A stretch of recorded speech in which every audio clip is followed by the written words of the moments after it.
Hello there, and welcome once again to my arty corner of YouTube. My name's Angela, known around social media as Artword, but Angela's my name. Artword's my business. So, as it were. So thank you for joining me, and I'd like to say thank you very much to everybody who's subscribed to my channel. I appreciate each and every one of you more than I can possibly express. And thank you also for the likes of the videos, to the lovely people who are sharing my channel, my videos, and giving shout outs to it. I thank you so much for doing that. And I also thank you for the thumbs ups and everything else. If you haven't subscribed, please consider doing so. It's totally free. It doesn't cost you a penny. I don't know why they call it subscribe. It should be follow really, but you get the idea. So if you like what I'm doing, please do that. Yesterday's video was a bit of a strange one because I was in the throes of sort of like the dregs of a migraine and still not quite right. I'm much better today. I am. Might still be a bit vague from time to time, but that's quite normal with me. And I woke up this morning and this happens with me, is that I wake up and I think, oh, I wonder what would happen if. So this is a what would happen if. This bit here. But I'm not so sure. I think I need to do it. It's about using my hand lettering in a different way, trying different things out, experimenting, seeing where it leads. And this is quite an art journal-y kind of way of adding quotes or doing quotes. But instead of using them pre-printed, I want to hand letter them. So I'm going to pop this one to one side for now, because I thought you might like to, oh gosh, I'm putting stuff everywhere here. I'm having a hell of a day. This is one of the papers I made yesterday. These I've just done very quickly, where I've taken some of the same colours. Unfortunately, the foam I used, the cut and dry foam I used to spread colour, was still full of rustic wilderness. It's okay, I can remove it, whatever. And this one, and I thought this colour would be nice to write on because it does look a bit now like old paper. If you want to know, I used a combination of tea dye and rusty hinge distress inks, but I will be using some more distress ink when I finished. And I thought this would be nice to create a border around this, to lift it off the background a bit. Maybe we'll see what happens. But I did have, what did I do with it? I did have. Oh, that's where I put it, because I've already started cutting out little bits and bobs. And I've got a quote or two here. I quite like this one, but I've done it a little, but I think I'll do it bigger. Choose to shine. So I've got a little box already to put bits of paper in and stuff, because I hate wasting things. So I want to do these 3 words really like they're on 3 different parts of this. And I wouldn't normally draw in pencil guidelines because I'm, either brave or silly. But I'm going to do that for my hand lettering because I know that you may feel a bit better. I'm not using a ruler, so they're going to be a bit wonky anyway. But it just gives me that kind of guide where I can draw my words. And the other nice thing about doing it this way is that I don't have to worry about trying to get them exactly central or whatever else, is I'm treating each word individually. Now I'm also going to just pencil the letters in, so I can check I've got enough space.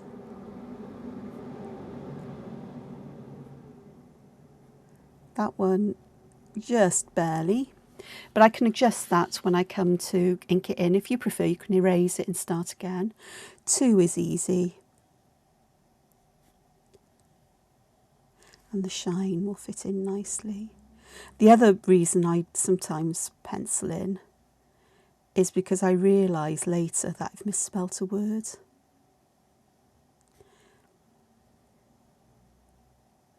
And this is hand lettering because I am not writing the words, I'm actually drawing them like they're shapes.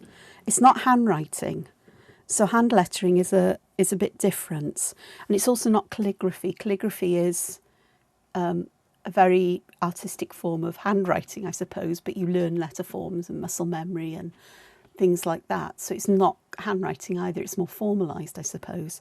Handwriting is very individual to each of us. And so these are basically how I would write letters anyway, but I'm drawing them. But more so when I come back in with a pen. I've got a Pigma Sensei here, and it's an 04. And I'm going to use that to draw my letters, and I'm going to make them chunkier.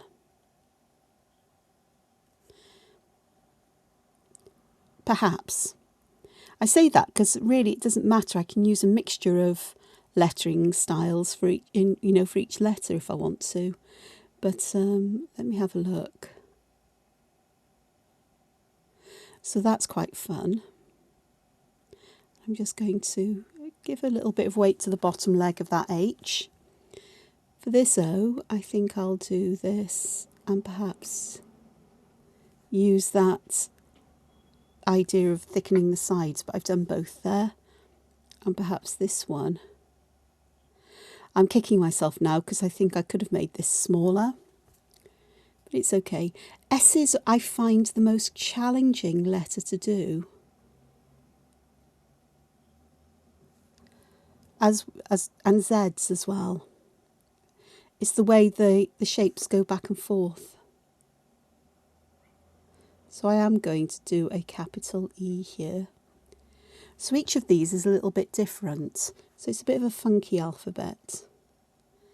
And I'm not happy with the weight on the bottom, so I'm just thickening that. Am I going to add black to all of these? Most probably not. I'll choose what letters I make black or what I do other things to. So here I'm going to just fill this in completely with black because that side just looked a bit odd. And perhaps I'll add a tiny serif, which is these little lines top and bottom, so it looks quite a formal letter. This one I'm going to add almost a drop shadow. I think I will colour that in black. It's not a drop shadow, but I'm adding like a three-dimensional form, giving it a volume thickness. And just trying to make sure I get that really neat. This one, I think I'll fill this with little lines.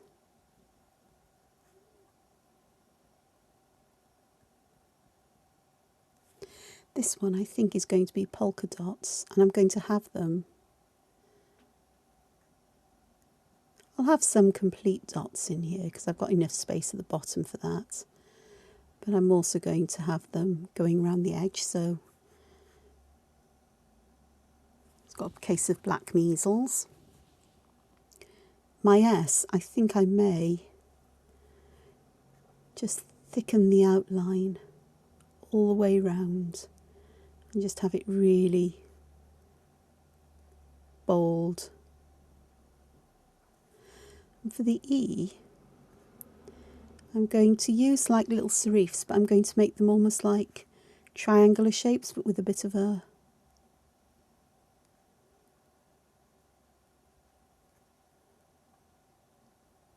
curve to them, just a bit of a curve. And I think with this one I'm going to, now I've done that, I need to fill this one in with black. It is a lot of fun to play around with shapes of letters. But I know there's been a couple of people asking if I'd share my hand lettering journey with you, so this is what I'm doing. So that's really funky. There's all kinds of letters there. I know I need to thicken lines on the O's because they look a little bit flat compared to the others. And perhaps on my S, I'm going to fill the inside with little dots because it just looks a bit odd left blank. Just adding a couple more to that O. So that looks okay, mostly. This is really awkward there. So this pen nib isn't the best. Okay, so 2, I'm going to create my T like this, and I'm going to pop the cross piece behind that. And I think I may give this that kind of boxy feel, perhaps make these that little bit thicker. And that can come up and have a little bit on its end. And then I think I will make this a smaller O. But I'm going to have a teeny tiny little bit in the middle. And we're going to add shadow all the way round. Like so. In fact, if I fill the middle bit in, that'll be fine. And then, oh, I've got another pesky S here.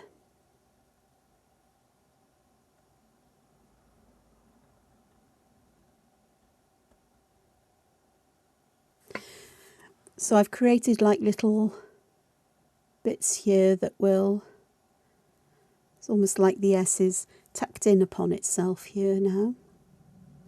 Just sticking those up, perhaps a bit there, and perhaps here. I quite like that. Perhaps this one, instead of a lowercase h, I think I may make it an uppercase H.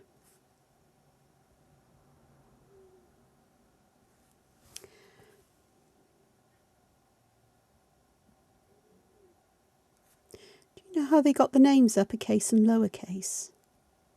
How we refer to them as that? The days of printing, early days of printing, and not till that long ago actually, before sort of like automated printing was done, all the typesetting, so organising individual letters or common words, was done by hand, and the printers, the typesetters, would have this huge tray of type in front of them, for which they'd use to create each page, and all of the capital letters were in the upper part of the case, and all of the smaller letters were in the lower part of the case, so uppercase, lowercase. I know, it's quite cool. Well, I think so. Right, my eye here is going to be a skinny eye, I think. It will still stand out because of that dot at the top. I think the N is going to be a bit fancy schmancy, because I think it would be fun to have a fancy schmancy thing in here.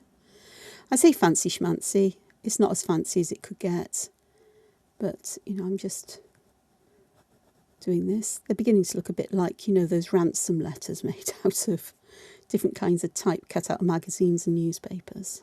Yeah.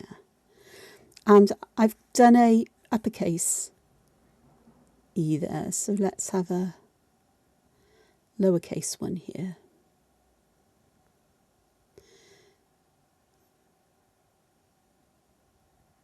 I must remind myself that I really do benefit from penciling in words so I can check their spelling. I've even misspelled the recently, not paying attention to the letters, but honestly, that looks a bit too much like this N. We'll work it, make it look a bit different, and perhaps for this one, for my E, I'm going to pop a shadow in like that. So that works nicely. So what I'm going to do now is I'm going to pop that little one away while I think about it, like so. And I've got my paper trimmer here, but I may end up using scissors as well, because my paper trimmer will help me cut these out fairly neatly and fairly consistently. Especially if I look at how much space I've got.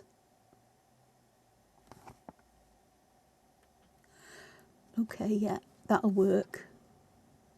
Because I'm using, there's sort of like lines in this bit that you can see when you look there, to try to get things pretty even.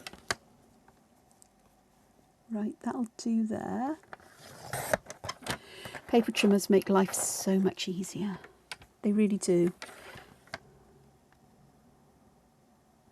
And it doesn't have to be perfect, because at the end of it all I'm likely to have these all wibbly wobbly and, you know, like ransom letters, I suppose, but words rather than letters. Ooh, yeah, they'll be good.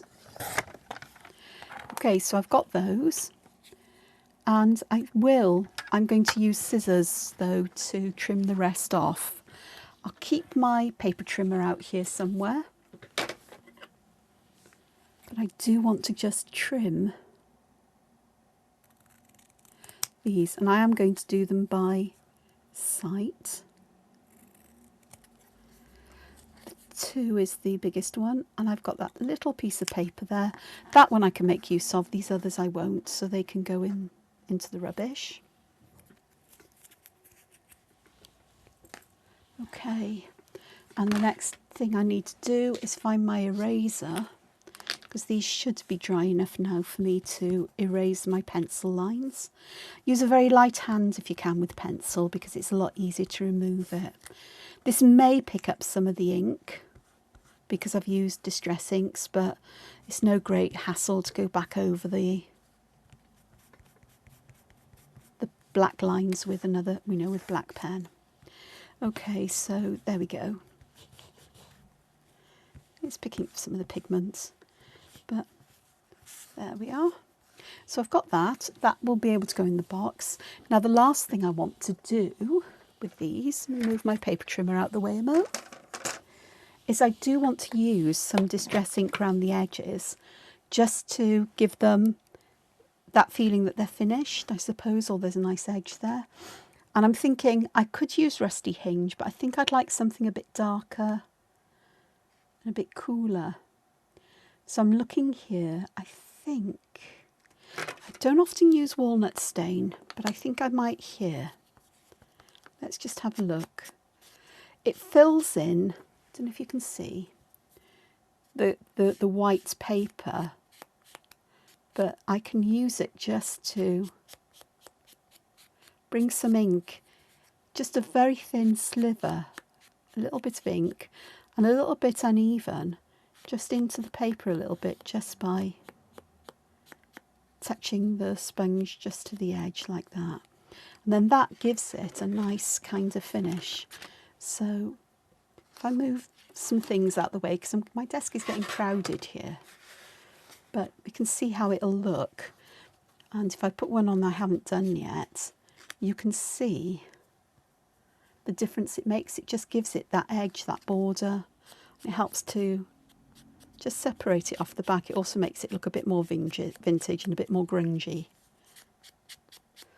I may very well go back and add some colour to some of these letters at some point.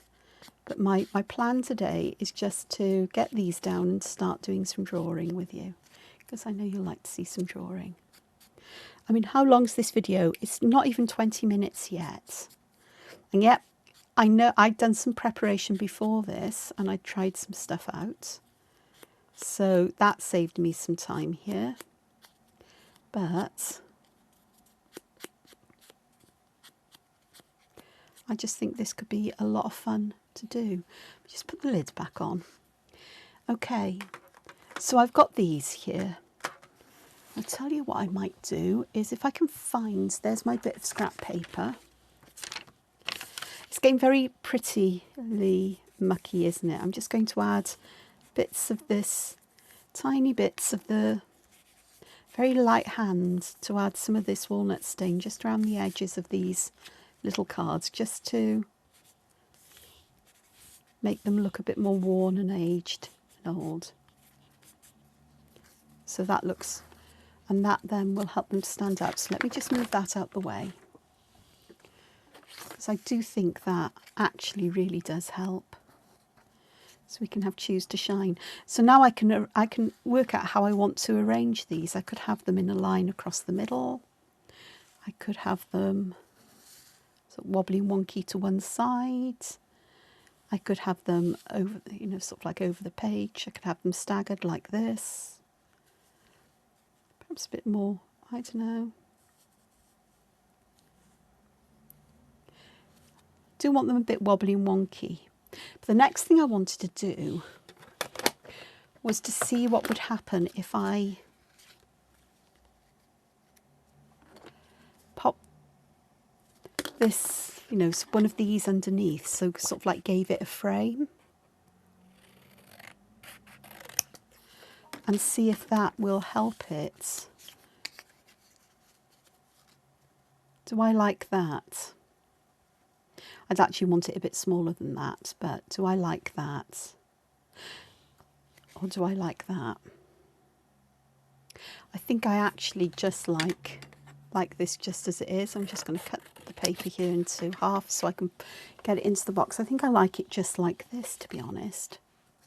But what I do want to do before I do anything else is I want these all to tie in with each other. Oops. So where's that walnut stain? It's there. So what I'm going to do is I am going to use walnut stain just to go around the edge of the paper here. Perhaps a little bit up into it, just to age these colours as well. I love distress ink. I end up with things though that end up really grungy and looking, and I wonder what on earth was I thinking. And I am going to do exactly the same as I did with the letters and just use this just to darken the edge a bit more and really give it that well-defined edge of paper on the paper. I like that. I just like the way it looks. I like the feeling of it, and I think it'll be fine.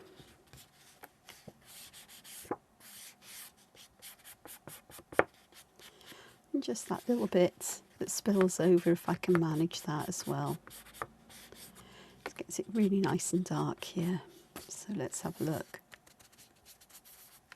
Oh, I'm going to get it really dark in the corners by the looks of it. Which is where they would be quite worn if it came out of a book, wouldn't it? So let's have a look. How do they look now? Very grungy, very dirty, very old. I think that will work quite nicely. The other thing is I'm aware that I can always, I'm likely to draw borders around these letters. So let me just have a quick tidy up as I chat, because I like to clear my desk between each operation, as it were, because it can get rather cluttered here. Okay, pop my eraser out the way. I don't need my scissors anymore, so they can go back in the pot. And I've got some glue here, so I've got to decide how I'm going to stick these down. So I've got Choose to Shine here. Got bits everywhere. So how do I want to do that? Does that look rather good? If they're a bit off, a bit wonky, well, perhaps I will. Are those roughly in the centre? Let me have a look. Right, 20 centimetres, 10. It's here roughly. It's this line as well. So yeah, so I've got those there. So I'll just stick them down, which means they'll all be out of bonk by the time I finish. I've got some Tombow mono adhesive here. I've discovered I had some Anita's tacky glue, but it seems to want to dry up constantly and they're forcing getting out of the bottle. So these are perfect. It works. It's got a nice narrow, you know, nice tall tip. Small tip on it. That'd be fine. And then a little space here.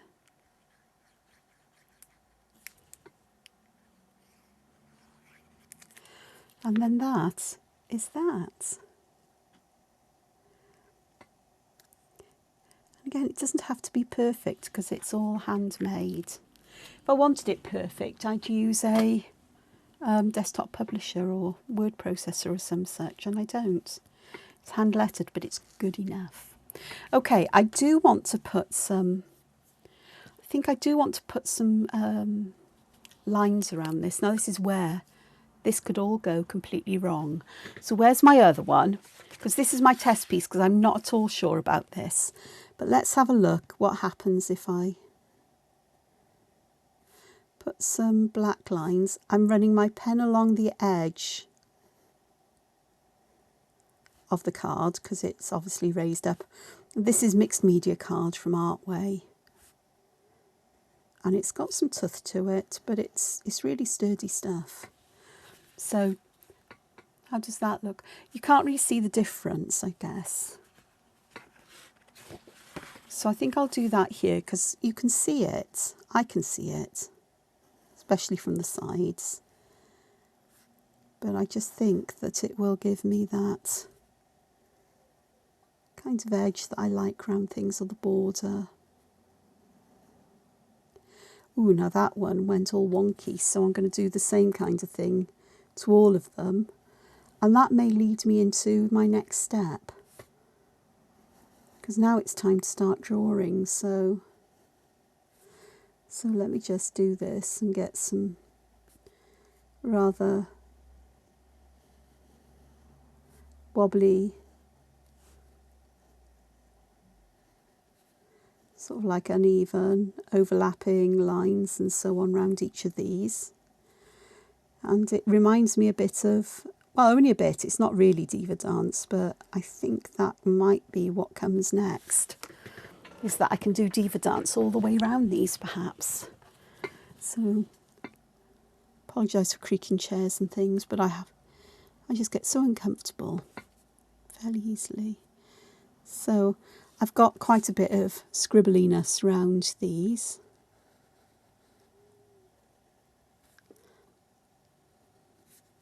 And I am sort of increasing the width of them so they're practically touching in these centre areas, because they because then that'll give me a shape or an outline to actually go around. So those do look a bit like a really messy, untidy Diva Dance, like some child has scribbled around it. But let's be creative and let's work with it.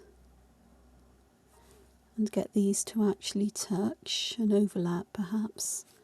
And that'll work fine, I think. Possibly. But let's see what happens. So I am going to go around these. I'm still using this pen whose tip isn't exactly the most wonderful. And I'm going to create an all-around outline here.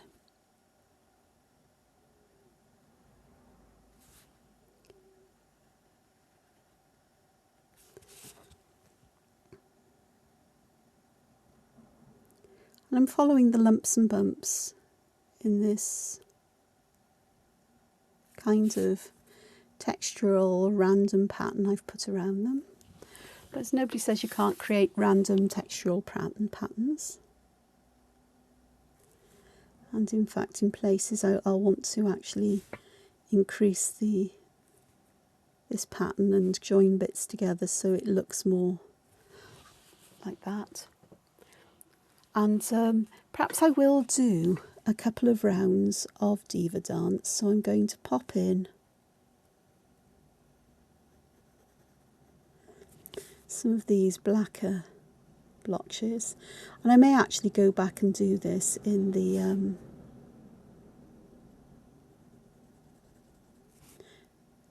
around these corners as well, because that'll add some darkness there, and it will also start to help to, ooh, that was a nice big one there. I just love how simple Diva Dance is and how effective it is at creating a border with contrast. There's just something about it I really, really like.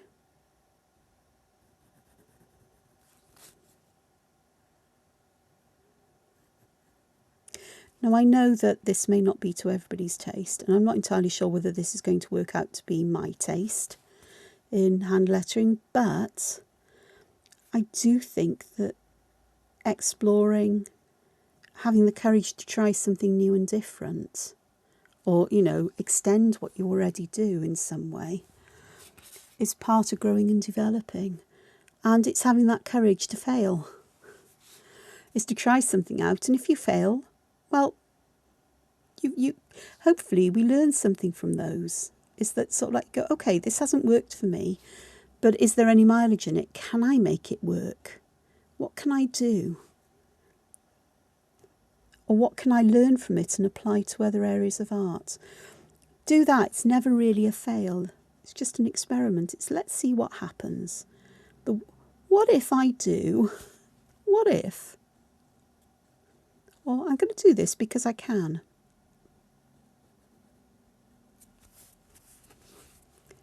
And you never know, I might be happy with this. I don't know at the moment. I'm just going back and I'm adding pockets of black into these, this tangled kind of pattern that I put in. Random overlapping, waviness. And actually it is pretty much like diva dance in many ways. Just not as organised or, you know, sort of like deliberate. It's sort of like, oh well, let's see what happens. There's quite a bit of black in there. I quite like that.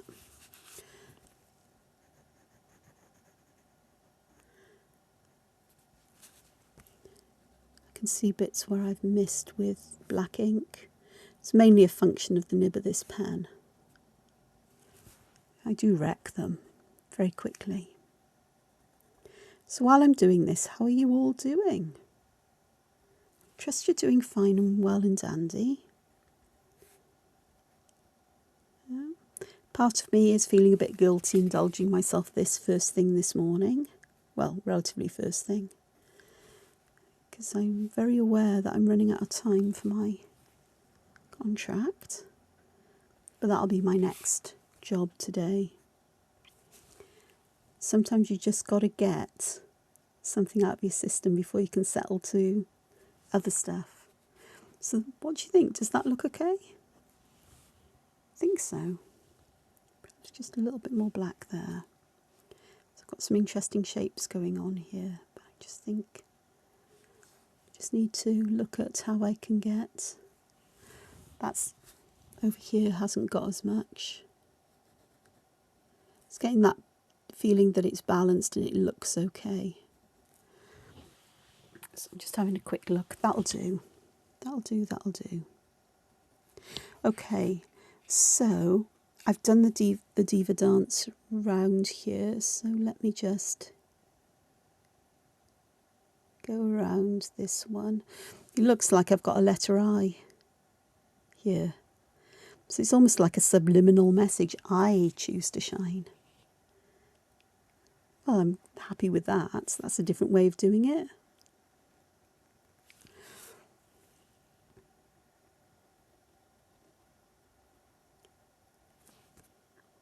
I'm actually quite chuffed that I actually noticed that and somebody didn't have to point it out to me, because I'm usually oblivious to such things.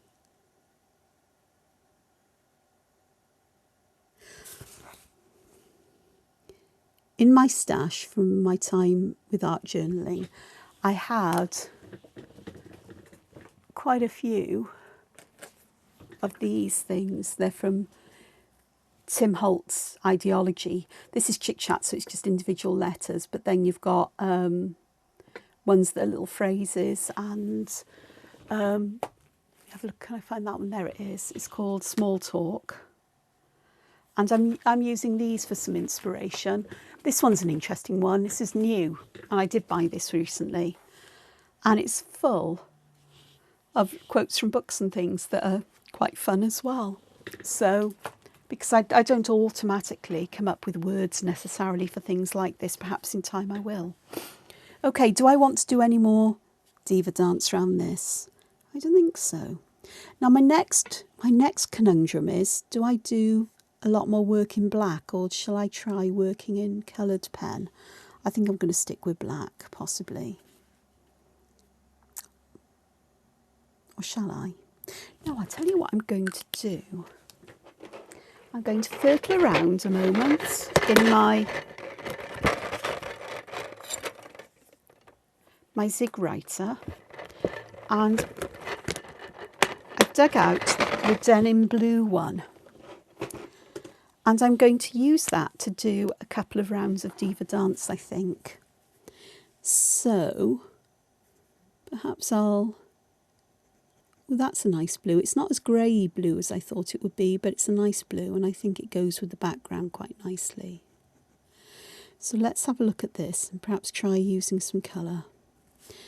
This is very unusual for me. If you know me and the use of colour isn't always an easy fit.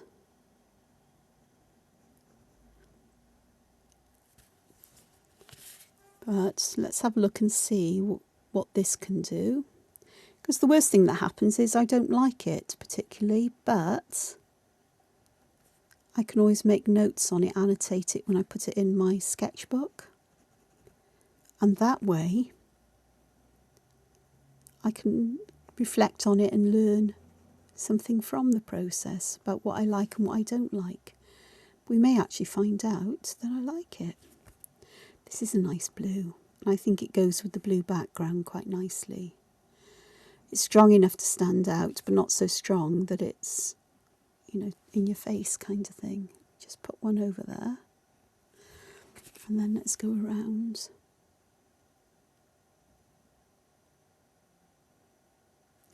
Maybe that I eventually work out which of these colours I really, really like. Some of them are very bright and almost garish.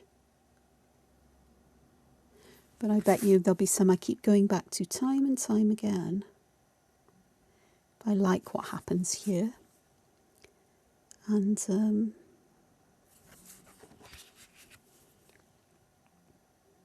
they'll be the ones I focus on renewing or getting more of them when these run out. I said that, I've got some vintage gel pens I'd just forgotten about but remembered now. And they could be really quite vintage coloured. From Sarasa, Zebra Sarasas, and Arteza do a range of them. And they're really lovely because you've got these lovely browns and reds and greens. So they could be actually nice to use for things like this. The Sarasas are lovely because they're a finer point than the Zebra. They also dry, waterproof, so you can use water-soluble mediums on the top. There is a dusky blue in there. Didn't think of that until now. But it's okay. It's in my head now. Problem is I've got too much in my stash. And I forget what I've got. I've had these writers for years and barely used them. They look like a good idea, and well, yeah. Story of my life exploring art. Oh, that looks like a good thing to use. Oh, I have to try that. And then I get it and I think, why doesn't this work for me? Part of it is because I think that when you see things on camera, you know, films or photographs, they often look a lot more vibrant and better than they do. And part of it is because I'm working in ways that I don't particularly like, perhaps, or doesn't particularly suit my style of work. I don't think I'm going to do many more rounds with this, to be honest, because I think I want to start doing something else here, but I just think it's a nice way of, well, it's been a nice way of adding something a bit different here.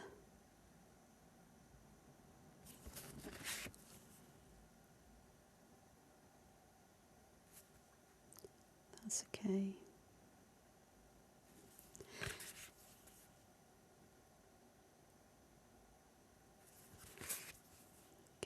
Okay, come on then.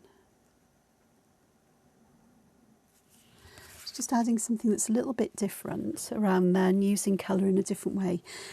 I think I might think I might just do another round of these, simply because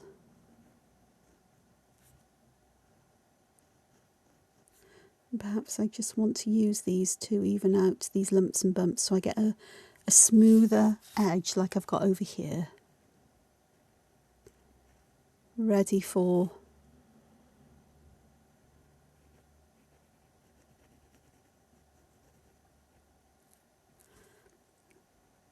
the next couple of rounds, because I will do some black around here. So I am essentially trying to fill in these hollows more than anything else and create a more regular outline, but it's not important.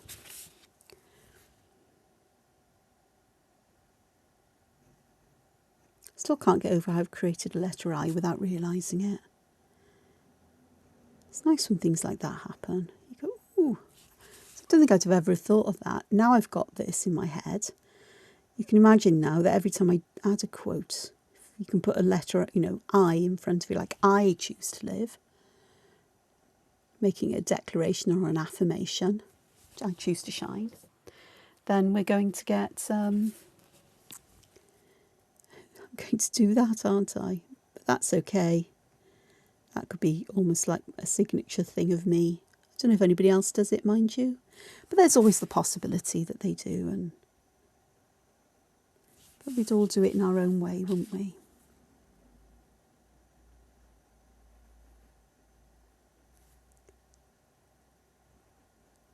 Just add a little thickness there where I missed a little bit with the line. Or made it a bit wider. It's getting a bit narrower around the bottom here, but I can live with that. I'm nearly all the way round again.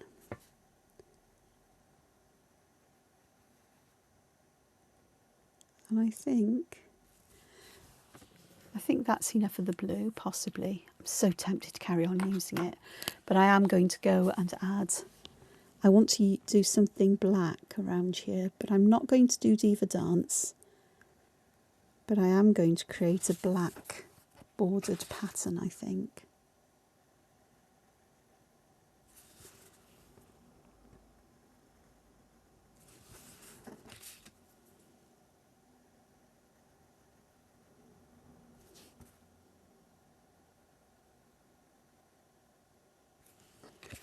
You can see that behind all of this drawing, the colour is just there and that purple is just there. As part of the background, they don't stand out particularly, which is making me quite happy. But where I hopefully will end up leaving white space, I say hopefully, because with me there is no guarantee of white space whatsoever. I wish it was different, but it's not.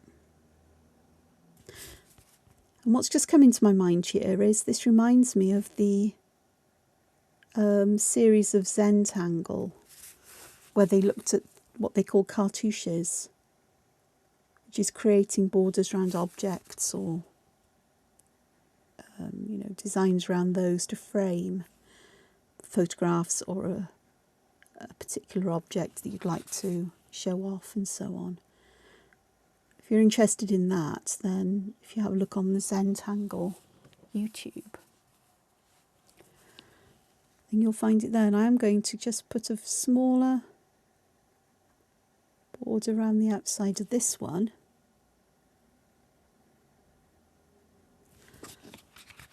While I decide what I'm going to do with that inner border space that I've created.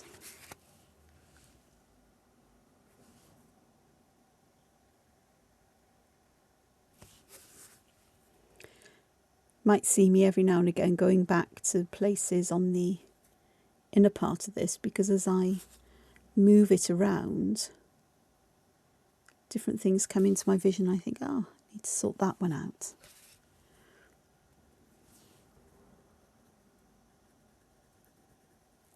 And it works out.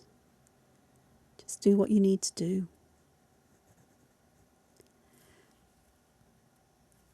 Part of it's tidying things up, part of it is adding. So I noticed that things would look better like this. So I've got that. So there's my border. Now I want to do something quite bold here, but what I think I'm going to do bold is I'm going to switch to a thicker pen, and I am going to create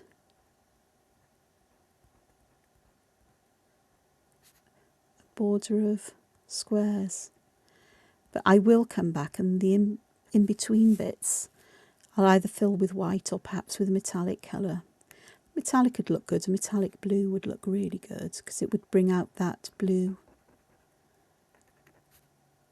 that I've used in the Diva dance here. I'll see what happens.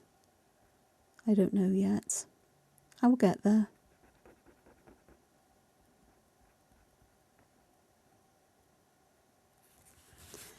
And,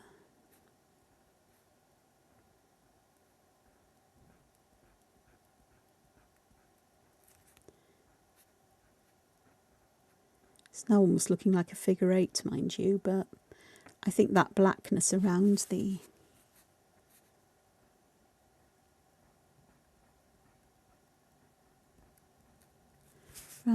quote,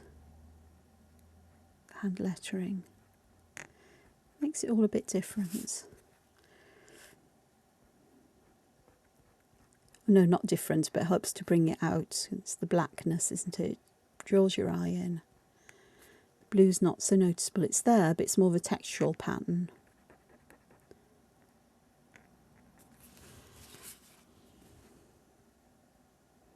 And from that point of view, part of me thinks, perhaps I should have used a lighter colour blue, so it faded into the background a little more, or perhaps a grey.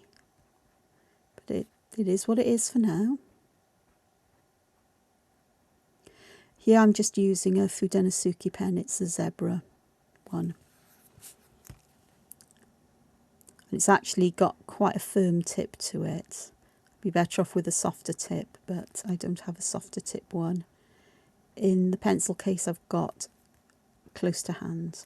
I have many pencil cases, it's rather worrying. It shows I have a problem. It goes back to childhood. The thing about pens and paper. Terrible. I used to hoard them even then and save up any pocket money or money I had to be able to buy things. I remember this lovely green plastic ruler that had like a stencil inside it from a little stationer's shop that was on the edge of a market, an indoor market, and I can still remember the smell of that shop and the wonders that were within there. It's not very often you find little stationer's shops like that now. There is one that I love to visit in Hay-on-Wye.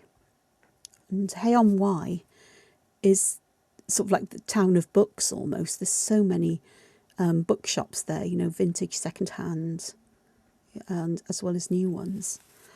But there's stationers there called Bartram's. Oh my gosh. It's dangerous. Somebody should confiscate my bank cards when I go in there. Upstairs, there's all these wonderful things that, just amazing stuff they've got in the way of papers and books and ordinary writing pens. But downstairs, it's full, absolutely full of the most amazing fountain pens and inks, and it's just a wonderful, magical place. And whenever I go there, I always come away with something. You know, I've been introduced to brands there I hadn't heard of or seen. And it's sort of like, oh, look at this, oh my gosh, no. The friend I often go there with, she's got a bit more self-control than I have. But I do like a nice pen. In fact, it doesn't have to be an expensive pen. If I think it's nice and it works for me, that's fabulous as far as I'm concerned. And they'll let you try the nibs as well, which is amazing, that you can have a go. just seeing how it feels in your hand, and oh, it's fab. So little shops like that are absolute little gems and treasures.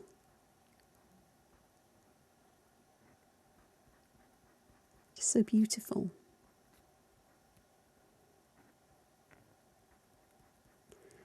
So it's about the only kind of shop I can get excited about. Books, well, two kinds, books and pens and pencils and stuff, art materials, I suppose. That's very strange looking at the moment, but it's just a start, because I will want to go fill this, I think, with work, and we'll see how it goes. I'm just going to draw a pencil border in. This is about 1 centimetre deep. Rulers like this are fabulous because the grid on them allows you to line them up with the edge of the paper and draw them quickly, and they are, as long as you're careful about how you line them up, almost perfect. And they're good enough for me, especially as I have a habit of spilling over. So that'll look fab, I think, with some other stuff in there. So I'm going to have a quick look in my book here and see what I can add in the way of motifs to begin. I'm going to start here, like so, and I'm going to draw kind of a diamond in there, but this is going to be shaded in. I'm not going to fill it in black. I'm going to do it with lines. Not very neat ones by the looks on it, but they're lines. And I will add some shadow like this. And I think with a fine, that's an 03, let's go for the 01.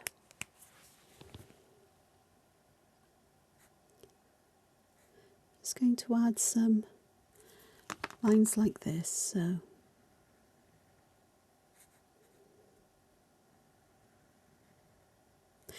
kind of stylized flowers.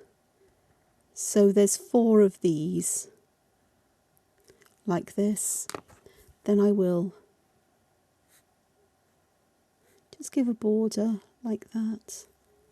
Not a very neat one there, but then I'm going to fill the centre with cross hatching. I'll use the finer pen for this because I'll get a neater finish on it. And I'm going to thicken the line underneath here and around there, just to give some dimension to these. Might thicken these as well to the top and the right, so it looks like there's some dimension there as well. The nice thing about distress ink is that I can add colour if I want to this, and I could also potentially lift colour, because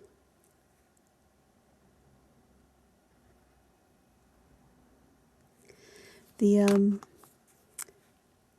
Zig Writer pen that I used, the blue one, is waterproof, so there's no problem with me adding water to lift some of this colour up if I want to. And I can do that just with a paintbrush, dampen the areas I want it a little bit on the damper side. I'm tempted to use some of that. I did mention yesterday a pen called an Elegant Writer. What time is it? 54 minutes. Oh, that's a big one. Nothing wrong with a bit of a big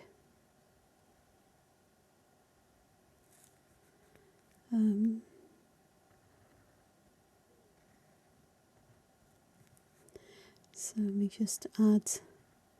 So here I'm going to show you where I'm putting the shadows in, or the thicker lines for shadows. It's to the top and the right of these sections, and then it adds the shadows here, make it feel that we've got something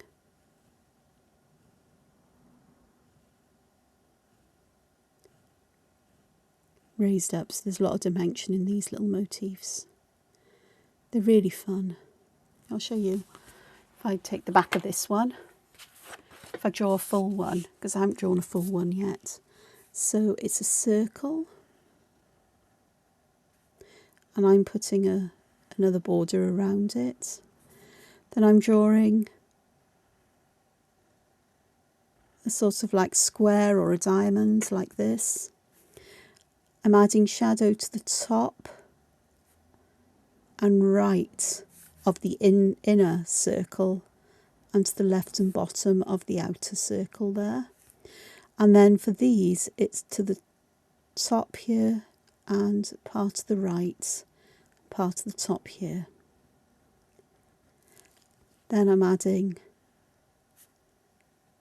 a little fine border here, and then the inside I'm going to fill with cross hatching. That would look quite fun if we did it half and half actually, but I'm doing it all the way just to give that depth there. And we've got quite a lot of dimension in that. It looks very dimensional. So I was going to do something else. Oh yeah, elegant writer. Oh, before I do that though, I just need, as I draw across my hand, thought the lid was on the pen and it wasn't.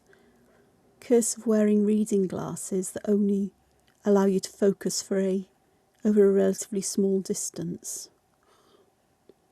And no, I don't get on with varifocals. Bifocals are great, but the distance part of my bifocals would make that just as fuzzy. So of no use to me at all. Okay, let's have a look at this, because I have got here, where have I got them? It's in here. I will find it. There it is. This is a pen called an Elegant Writer. It's from Speedball. And these pens have got some magic ink in them, kind of. Right, I say kind of. Just want a brush, that'll do. And what I'm going to do is I'm going to put some of this ink over the top of my darker areas here, where I've added the shadow on these shapes. There. Put the lid on. Now, whether this will work for me, I don't know, but let's have a go. So I'm going to just fill this bit in with water. Not too much, but enough that it's nice and wet. And then when I touch the Elegant Writer, hopefully, you see it floods out. So that's a nice way of adding some shadow to this, and it actually works really nicely with the colours I've chosen to use for the background. Just trying not to let it flood out anywhere else, but we'll see. It's not exactly the biggest change that I've seen with this, but let's have a look. Let me just pop some more on. Ooh, that's a bit too wide. Oh, that is too. Oh well, we'll see what happens. But I thought they could be a really nice way of getting shadow in here, but with colour in a different way. The magic thing about these is they do give a lot of colour and ink, but if I get just a bit of tissue and pick it up, it leaves an awful lot of pink behind. So you've got this sort of like blues and purples and pinks in here, as well as, you know, blacks. And you can get different colours to show up depending on how much water you add, I suppose, and other things. So I've got some working there. And again, I'm just going to pick up a little bit there. You can see where the pink shows through, which is quite nice. So that would work quite nicely with this. I'm not even going to try to put it round the edges here, because I know I will make a right pig's ear of it. But inside larger areas, I know I can do it. And with these, they've got chisel flat nibs for calligraphy. Show you if you can see. don't know if you can see that, the nib, but it is quite flat and narrow on the edge, and it gets thicker as you work on it, and it's working out exactly how to hold it and so on. But there we are, so that's a start on this one. I don't know what you think of it. You have to let me know. I'm not entirely sure. I think I just have to work with it. Looking at it, I'm thinking, oh, it's at that point where, oh, Angela, what were you thinking? Were you even thinking? The answer is, if I overthink things, that's where things go wrong.